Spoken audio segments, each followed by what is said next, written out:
가까운 사람일수록 해서는 안 될 것들이 있다. 차라리 내가 엄마 환자였으면 좋겠다.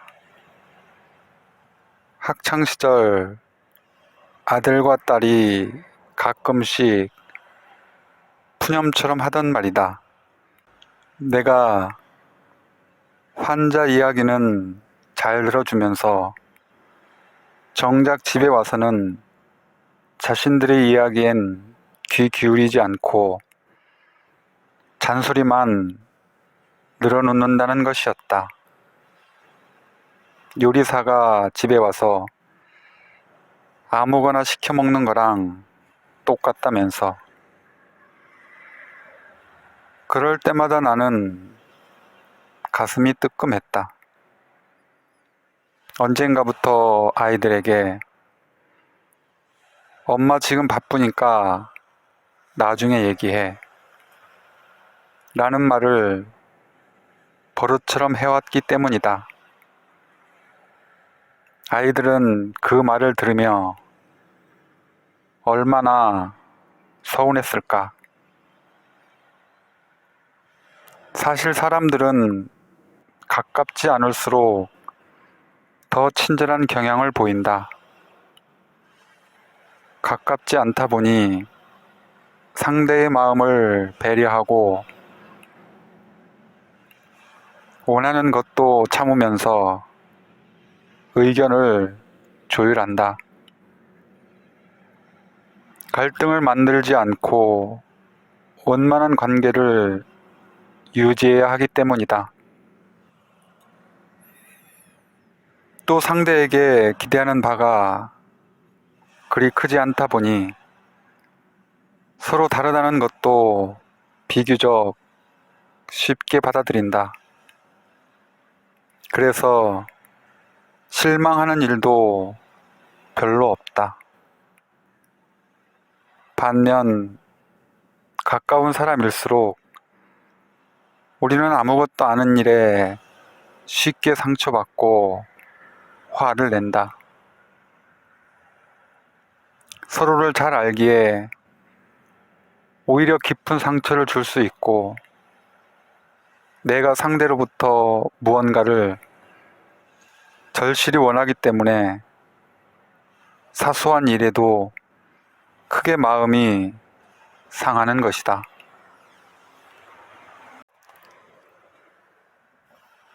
그리고 낯선 이에게 길을 친절히 알려주고 회사 팀원들과 일주일에 2-3번씩 술자리를 하는 사람들이 정작 집에 가면 약속이라도 한 듯 입을 다문다. 심지어 가족들이 자신에게 먼저 다가와 오늘 하루는 어땠어? 힘들지? 라고 위로해 주기를 바란다. 말하지 않아도 상대방이 자신을 이해해주고 있는 그대로 자신을 받아들여 주기를 기대하는 것이다. 하지만 상대방도 힘든 것은 마찬가지다. 내 병세가 악화되면서 걷는 것조차 힘들어지고 혼자선 몸을 뒤척이지 못할 정도가 되자 어머니가 나를 돌봐주기 시작했다. 물론 간병인이 따로 있긴 했지만 팔순 노모가 딸의 병수발을 들게 된 것이다. 나는 고개를 못 들 만큼 죄송스러웠지만 솔직히 한편으론 무척 든든했다. 나를 진심으로 아끼고 사랑하는 사람이 곁에 있어 주는 거니까. 하지만 병간호가 말이 쉽지 결코 쉽지 않은 일이다 보니 어머니도 지칠 수밖에 없었다. 그러던 어느 날 약의 부작용으로 줄줄 흐르는 땀을 닦아주던 어머니가 나에게 말했다. 꼬라지가 그게 뭐니? 어머니가 무심결에 툭 던진 그 말은 날카로운 비수가 되어 내 가슴에 깊은 상처를 냈다. 그것은 혼자선 아무것도 못하는 무력한 나와 점점 지쳐가는 어머니의 상황을 적나라하게 드러내는 말이었기 때문이다.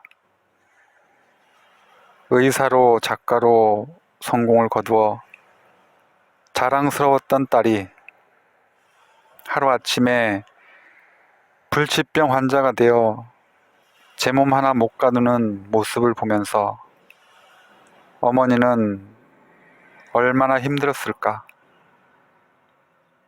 그럼에도 느껴지는 서운함은 어쩔 수 없었다. 아무리 그래도 엄마가 어떻게 나한테 그런 말을 할 수 있어. 다른 사람도 아닌 엄마가. 어쩌면 나는 아이처럼 어머니에게 매달리고 싶었는지 모른다.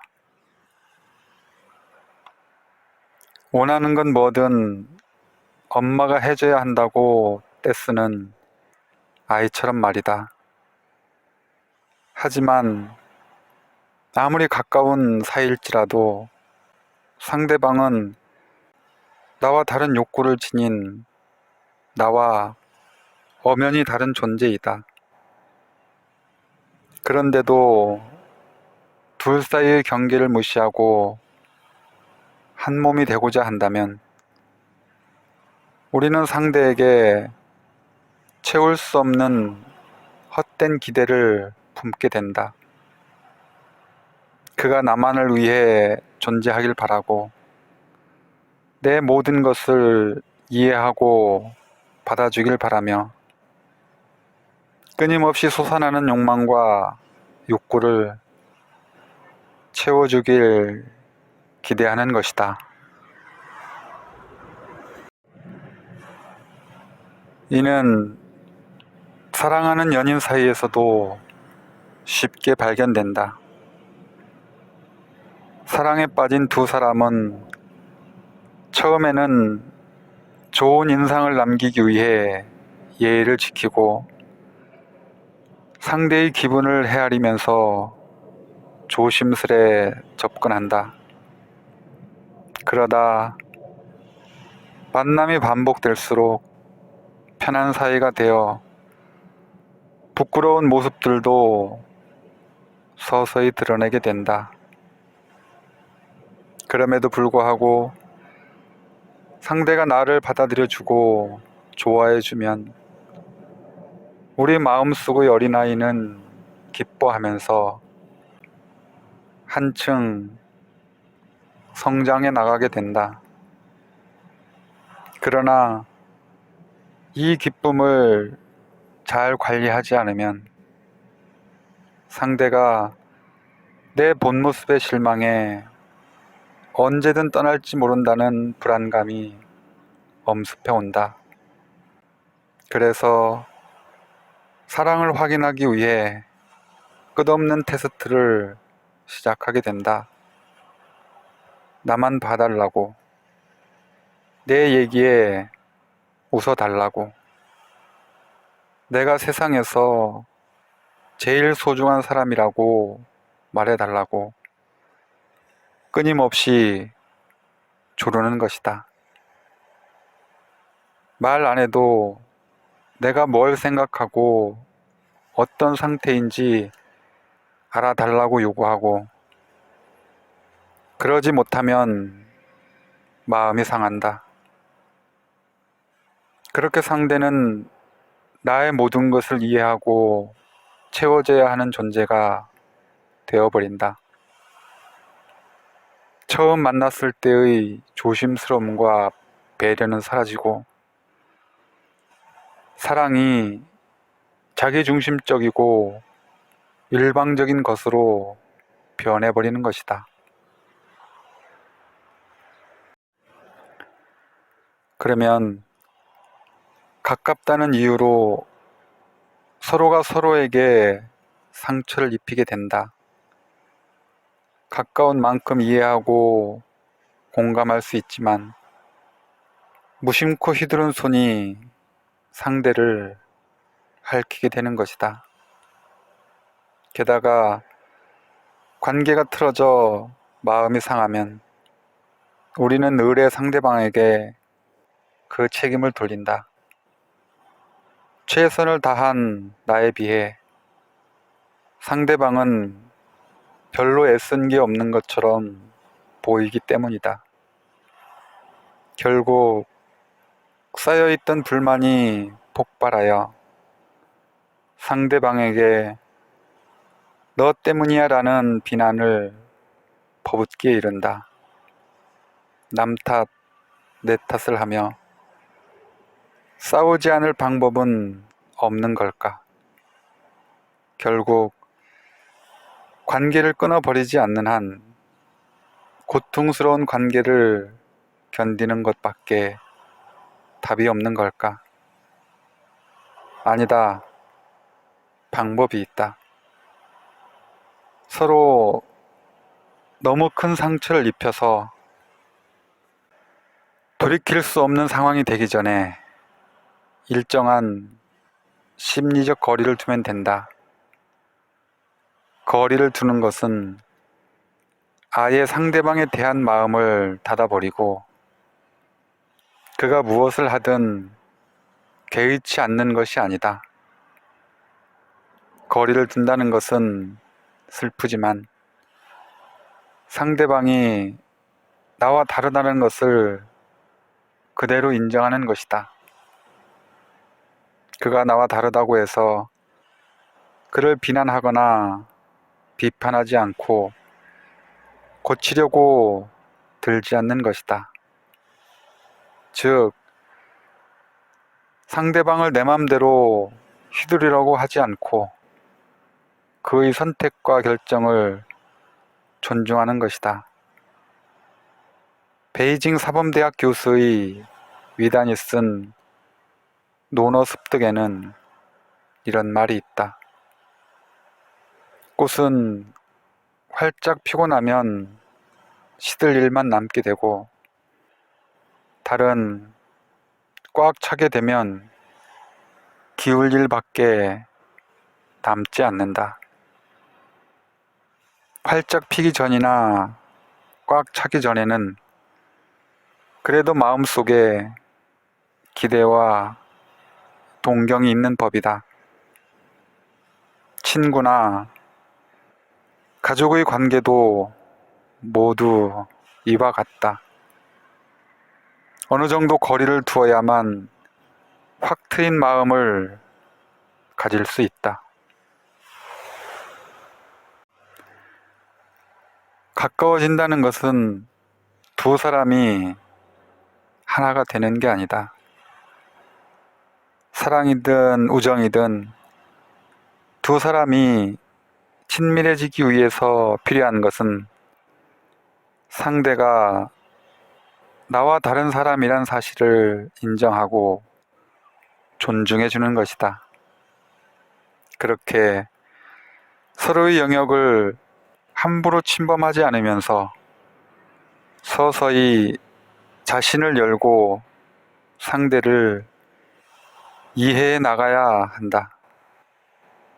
그래서 친밀함은 결과가 아닌 과정이고 이를 지속하기 위해선 노력이 필요한 것이다. 흔히 가까운 사이가 되면 우리 사이에 이런 것까지 신경 써야 해? 하며 함부로 하는 경향이 있는데 가까울수록 더 신경 쓰고 아껴야 한다. 상대가 모든 걸 받아줄 거라고 기대하지 말고 상대의 약점을 건드리지 말고 자존심을 핥힐 수 있는 말을 피하며 신뢰를 지켜나가야 하는 것이다. 가족은 눈물로 걷는 인생의 길목에서 가장 오래, 가장 멀리까지 배웅해주는 사람이라는 말이 있다. 꼭 가족이 아니어도 언제든 나를 믿고 지지해주는 사람들이 있기에 우리는 불안하고 두려운 인생도 묵묵히 걸어갈 힘을 얻는다. 그런 점에서 친밀함이란 외로운 이 행성에서 살아야 하는 우리에게 주어진 선물이다. 그러니 그것을 방치하지 말고 꾸준히 물을 주고 가꾸어 나가야 한다. 그것이야말로 우리의 보잘것없는 인생을 의미 있고 가치 있게 만들어주기 때문이다.